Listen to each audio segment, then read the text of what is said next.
Good morning students. आज हम पढ़ेंगे non aqueous solvents. BSc part 2 का चैप्टर है नॉन एक्वस सॉल्वेंट्स। देखिए, जब भी हम कोई केमिकल रिएक्शंस करवाते हैं तो वो सॉलिड स्टेट में तो होती नहीं है, इसलिए जितने भी हमारे पास सब्सटेंस होते हैं जिनकी हमें रिएक्शन करवानी है उनको किसी सॉल्वेंट में डिज़ोल्व करना होता है। और जैसे कि हम लैब में प्रैक्टिकल करवाते हैं या करते हैं, तब भी हम देखते हैं कि जो भी हमें मटेरियल दिया जाता है वो जब सॉलिड स्टेट में होता है तो वो कोई केमिकल रिएक्शन नहीं कर पाता है, इसलिए उसे सबसे पहले किसी भी सॉल्वेंट में डिज़ोल्व किया जाता है। और अधिकांशतः हम वाटर को सॉल्वेंट के रूप में यूज़ करते हैं, लेकिन वाटर के अलावा भी कई अन्य ऑर्गेनिक सब्सटेंसेस सॉल्वेंट के रूप में वर्क कर सकते हैं और करते हैं, क्योंकि इनऑर्गेनिक सब्सटेंस तो वाटर में डिज़ोल्व हो जाते हैं लेकिन ऑर्गेनिक सब्सटेंसेस वाटर में डिज़ोल्व नहीं होते हैं। ऑर्गेनिक सब्सटेंसेस को डिज़ोल्व करने के लिए हमें ऑर्गेनिक सॉल्वेंट्स की ज़रूरत होती है। अतः वाटर के अलावा जितने भी सॉल्वेंट ऑर्गेनिक भी हो सकते हैं और वो इनऑर्गेनिक भी हो सकते हैं, उनको सम्मिलित रूप से नॉन एक्वस सॉल्वेंट्स कहा जाता है। नॉन एक्वस सॉल्वेंट्स के एग्जाम्पल हैं, देखिए, लिक्विड अमोनिया है, H2SO4 है, ग्लेशियल एसिटिक एसिड है, सल्फर डाइऑक्साइड है, ये सब है नॉन एक्वस सॉल्वेंट्स के एग्जाम्पल्स। किसी भी केमिकल रिएक्शन में हम ये जानते हैं कि सॉल्वेंट का बहुत ही इम्पोर्टेंट रोल होता है, और यहाँ तक कि सॉल्वेंट चेंज करने पर किसी भी केमिकल रिएक्शन की डायरेक्शन तक चेंज हो जाती है। यहाँ पे हम दो एग्जांपल्स देख सकते हैं। Potassium chloride plus silver nitrate की रिएक्शन से silver chloride plus potassium nitrate का फॉर्मेशन होता है जब सॉल्वेंट वाटर हो। वाटर सॉल्वेंट में ये रिएक्शन सिल्वर क्लोराइड का प्रेसिपिटेट बनाती है। लेकिन अगर हमने सॉल्वेंट वाटर से चेंज करके लिक्विड अमोनिया ले लिया तो ये reaction silver chloride plus potassium nitrate gives potassium chloride plus silver nitrate, यानी यहाँ पे पोटेशियम क्लोराइड का प्रेसिपिटेट बनता है। टोटली रिवर्स ये रिएक्शन हो जाती है। ये एग्जाम्स में क्वेश्चन पूछा जाता है कि कोई दो एग्जाम्पल या एक एग्जाम्पल केमिकल रिएक्शन का लिखिए जिसमें सॉल्वेंट के चेंज करने पर उस रिएक्शन की डायरेक्शन चेंज हो जाती है। अब हम बात करते हैं सॉल्वेंट्स की। सॉल्वेंट्स को क्लासिफाई किया गया है दो आधार पर। फर्स्ट है on the basis of acidic और बेसिक नेचर। सॉल्वेंट की खुद की नेचर कैसी है, क्या वो एसिडिक नेचर का है, क्या वो बेसिक नेचर का है। दूसरा क्लासिफिकेशन है इसका on the basis of ionic properties, यानी सॉल्वेंट के मॉलिक्यूल आयनिक नेचर के हैं या नॉन आयनिक नेचर के होते हैं। अब देखिए, हम बात करते हैं एसिडिक या बेसिक नेचर के सॉल्वेंट की। एसिडिक या बेसिक नेचर के सॉल्वेंट का मतलब हो गया कि कोई सॉल्वेंट प्रोटॉन दे सकता है, प्रोटॉन ले सकता है, या प्रोटॉन दे सकता है, हाइड्रोक्साइड आयन दे सकता है। मीन्स सॉल्वेंट की नेचर कैसी है, क्या सॉल्वेंट एसिड की तरह बिहेव करता है, क्या सॉल्वेंट बेस की तरह बिहेव करता है। इसको फर्दर दो पार्ट्स में क्लासीफाई किया गया है, प्रोटोनिक सॉल्वेंट और एप्रोटोनिक सॉल्वेंट। प्रोटोनिक सॉल्वेंट्स वो होते हैं जिनमें प्रोटॉन यानी कि H+ आयन प्रेजेंट होता है। एप्रोटोनिक सॉल्वेंट वो होते हैं जिनमें H+ आयन प्रोटॉन प्रेजेंट नहीं होता है। प्रोटोनिक सॉल्वेंट्स को फर्दर तीन पार्ट्स में क्लासीफाई किया गया है। प्रोटोजेनिक या एसिडिक सॉल्वेंट, यानी ऐसे सॉल्वेंट जिनमें प्रोटॉन प्रेजेंट होता है और वह उस प्रोटॉन को दे भी सकता है। दूसरा है प्रोटोफिलिक या बेसिक सॉल्वेंट, यानी कि ऐसे सॉल्वेंट के पास प्रोटॉन होता है लेकिन वो उस प्रोटॉन को देता नहीं है, किसी दूसरी स्पीसीज से या सोल्यूट से प्रोटॉन लेने की टेंडेंसी रखता है।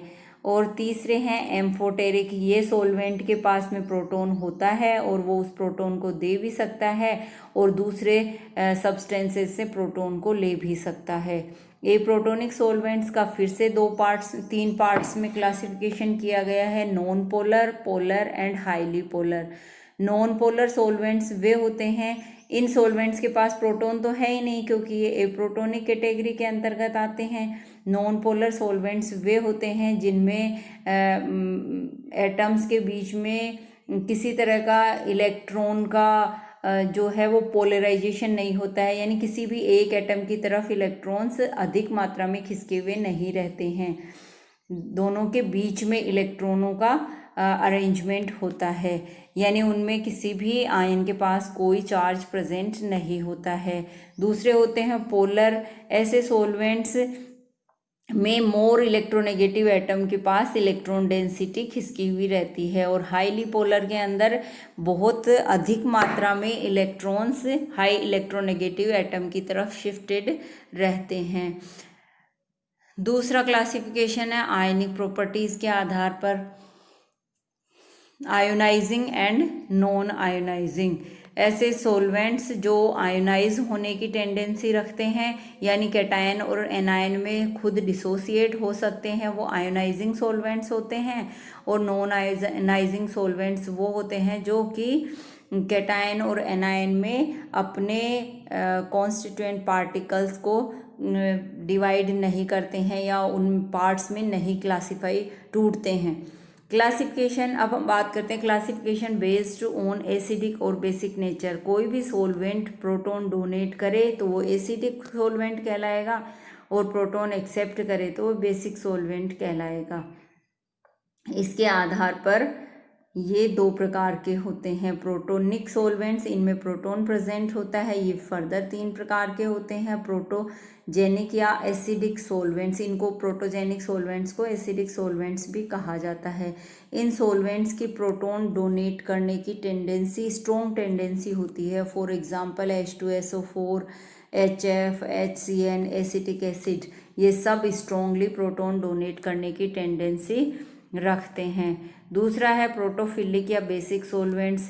ये सोलवेंट प्रोटॉन एक्सेप्ट करने की नेचर रखते हैं, जैसे कि अमोनिया है, पिरिडीन है, हाइड्रोजीन है, ये सभी प्रोटॉन लेने की, यानी प्रोटोफिलिक, प्रोटॉन से स्नेह रखने वाले सोलवेंट होते हैं।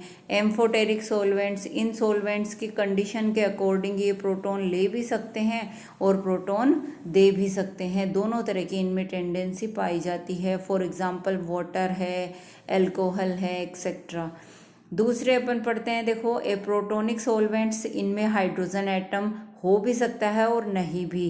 इन सोलवेंट्स में ना तो प्रोटॉन देने की और ना ही प्रोटॉन ग्रहण करने की टेंडेंसी होती है, जैसे कि कार्बन टेट्राक्लोराइड है, सल्फर डाइऑक्साइड है, बेंजीन है, क्लोरोफॉर्म है। ये फर्दर तीन पार्ट्स में क्लासिफाई किए गए हैं। नॉन पोलर, इन सोलवेंट्स में पोलराइजेशन नहीं होता है और इन सोलवेंट्स को जनरली ऑर्गेनिक रिएक्शंस में हम यूज़ करते हैं, जैसे कार्बन टेट्राक्लोराइड है, साइक्लोहेक्सेन है, एक्सेट्रा। दूसरे हैं पोलर सोलवेंट्स। इन सोलवेंट्स में पोलर नेचर पाई जाती है लेकिन इनका कंप्लीट आयोनाइजेशन नहीं होता है, जैसे कि मिथाइल साइनाइड है, DMSO है, डाइमिथाइल सल्फोक्साइड है, एक्सेट्रा। हाईली पोलर सोलवेंट्स, ये वो सोलवेंट्स होते हैं जो पोलर नेचर के तो होते ही हैं और इनमें ऑटो आयोनाइजेशन या सेल्फ आयोनाइजेशन का गुण भी पाया जाता है, जैसे कि BrF3, bromine try fluoride. Next classification है बेस्ड ऑन आयोनिक प्रॉपर्टीज। ये क्लासिफिकेशन वास्तव में लाइक डिजोल्व्स लाइक, अपन ये पहले बहुत कई बार पढ़ चुके हैं कि समान समान को घोलता है, यानी ऑर्गेनिक कंपाउंड ऑर्गेनिक कंपाउंड्स को, यानी कि नॉन पोलर को अपने अंदर डिजोल्व करता है और पोलर कंपाउंड्स पोलर सोल्यूट्स को अपने अंदर डिजोल्व करते हैं। इसी को अपन लाइक डिजोल्व्स लाइक का सिद्धांत कहते हैं। इसके आधार पर सोलवेंट्स दो तरीके के होते हैं। आयोनाइजिंग सोलवेंट्स, इनकी पोलर नेचर होती है, इनके डाइइलेक्ट्रिक कांस्टेंट की वैल्यू हाई होती है, साथ ही द्विध्रुव आघूर्ण भी इनका उच्च होता है और ये क्योंकि आयंस इनके अंदर प्रेजेंट होते हैं, इसलिए इलेक्ट्रिसिटी के या हीट के कंडक्टर्स की तरह बिहेव करते हैं। इनमें सेल्फ आयोनाइजेशन होता है और इनमें सोल्यूट का सोल्वेशन या फिर एसोसिएशन भी हो सकता है। फॉर एग्जांपल है water, ammonia, sulphur dioxide, hydrogen fluoride, ये सभी आयोनाइजिंग सोलवेंट्स होते हैं। नॉन आयोनाइजिंग सोलवेंट्स ये नॉन पोलर नेचर के होते हैं, इनके डाइइलेक्ट्रिक कांस्टेंट लो होते हैं, डाइपोल मोमेंट भी लो होते हैं, और चूंकि इनका आयोनाइजेशन नहीं होता है, ना ही इनका सेल्फ डिसोसिएशन होता है, इसलिए इनमें आयंस प्रेजेंट नहीं होने के कारण ये इलेक्ट्रिसिटी के इंसुलेटर होते हैं। इनमें सोल्यूट का सोल्वेशन या फिर एसोसिएशन नहीं हो सकता है। फॉर एग्जाम्पल देखिए, अपन देखते हैं कार्बन टेट्राक्लोराइड है, बेंजीन है, क्लोरोफॉर्म है, ये सभी नॉन आयोनाइजिंग टाइप के सोलवेंट्स होते हैं।